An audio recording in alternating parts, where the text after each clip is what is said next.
Hello everyone. आज हम discuss करने वाले हैं दिल्ली यूनिवर्सिटीज़ के कोर्स बीए ऑनर्स हिंदी पत्रकारिता के बारे में बात करने वाले हैं। अगर आप इस कोर्स में एडमिशन लेना चाहते हैं तो क्या एलिजिबिलिटी क्राइटेरिया है, कौन कौन से सब्जेक्ट्स आपको चूज़ करने हैं, किस तरीके से आपको कॉम्बिनेशन बनाना है कि आपका एडमिशन हो जाए और आप मेरिट के लिए कंसीडर हो जाएं। ठीक है, ये बीए ऑनर्स हिंदी पत्रकारिता, ये आप प्रोस्पेक्टस में जो है चेक कर सकते हैं पेज नंबर 29 पे। अभी मैं आपको सारी इन्फॉर्मेशन बता दूंगा और प्रोस्पेक्टस के बारे में बता दूंगा।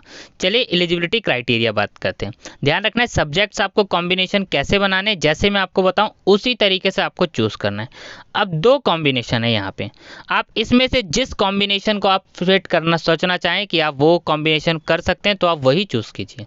अब हिंदी पत्रकारिता में अभी ये लिस्ट ए क्या है ये भी मैं आपको बता दूंगा। लिस्ट ए में क्या है, सारी लैंग्वेज मेंशन है।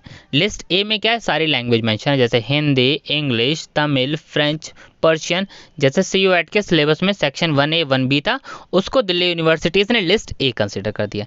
लेकिन उसमें आपके पास चॉइस नहीं है कि आप चूज़ कर सकें, आपको हिंदी ही देना पड़ेगा, आपको हिंदी ही चूज़ करना है। पहली चीज़, ये डाउट क्लियर हो गया होगा, यानी एक सब्जेक्ट फिक्स हो गया कि आपको हिंदी चूज़ करना ही है। प्लस दो सब्जेक्ट आप लिस्ट B1 से उठा सकते हैं। अब B1 में कौन से सब्जेक्ट है, जो कि आपके डोमेन सब्जेक्ट हैं, जैसे domain subjects political science, business studies, economics, जो कि आपके मेन कोर पेपर में होते हैं। ठीक है, तो उसमें से आपको दो चूज़ करने लिस्ट B1 से।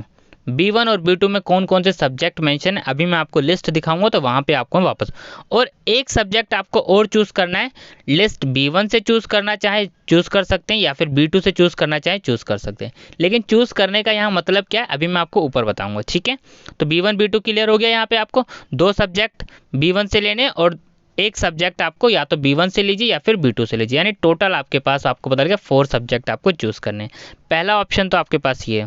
सेकंड ऑप्शन ये है कि आप हिंदी दे दीजिए और लिस्ट ए से सिर्फ हिंदी दे दीजिए और जनरल टेस्ट दे दीजिए। जनरल टेस्ट की प्रिपरेशन तो ऑलरेडी चैनल पे स्टार्ट हो ही गई है, तो आप सिर्फ दो ही सब्जेक्ट यहाँ पे आपको देने, सिर्फ जनरल टेस्ट और लिस्ट ए से सिर्फ हिंदी, तो आप एलिजिबल हो जाएंगे।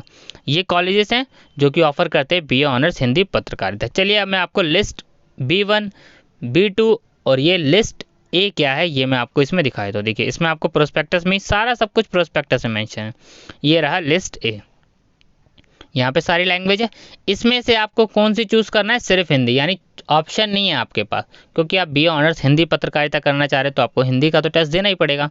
और लिस्ट B1 से जो आपको दो सब्जेक्ट चूज़ करने यहाँ पे, और B2 या फिर B1 से एक सब्जेक्ट और आपको चूज़ करना है। यहाँ वही सब्जेक्ट चूज़ करने हैं जो आपने क्लास 12th में पढ़े हैं। कौन से सब्जेक्ट चूज़ करने हैं, जो आपने क्लास 12th में पढ़े। अगर आप कॉमर्स फील्ड से हैं तो आप business studies, accountancy, mathematics, economics ये सब चूज़ करेंगे। आप आर्ट्स फील्ड से हैं उसी हिसाब से आप आर्ट्स फील्ड के सब्जेक्ट देखें कि इकोनॉमिक्स हो गया, जियोग्राफी हो गया, पॉलिटिकल साइंस हो गया, ऐसे ही साइंस फील्ड से। तो अब ये बात कहाँ लिखी हुई है कि आपको क्लास 12th से ही चूज़ करना है, ये भी प्रोस्पेक्टस में मेंशन है। चलिए मैं आपको दिखाता हूँ इंपॉर्टेंट पॉइंट्स में सारी चीज़ें। यहाँ देखिए important points. Point number 3, candidate must appear in CUET in only दो सब्जेक्ट इन विच ही और she has pass class 12th। तो जिस सब्जेक्ट्स में आपने क्लास 12th पास करी है उसी सब्जेक्ट्स में आपको अपीयर होना है।